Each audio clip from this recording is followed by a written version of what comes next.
Well, we have just had the first double super over at a T20 World Cup here in Ahmedabad.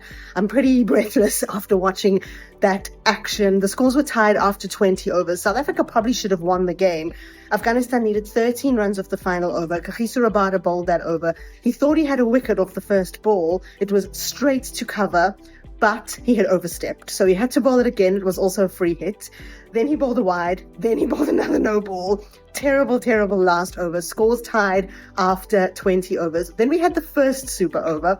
Afghanistan batted first. They scored 17, which is pretty good for a super over. South Africa managed to tie scores, although they lost a wicket. And then we had to have a second super over. South Africa batted first in the second super over. And at this point, it really became difficult. They scored 23, which meant Afghanistan needed 24 to win the second super over. So that's 4 sixes.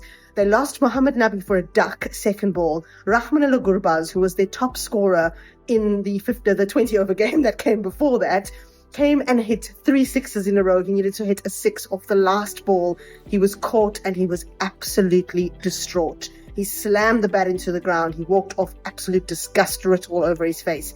Afghanistan, they've lost to New Zealand. They've lost to South Africa. It's all but over for them.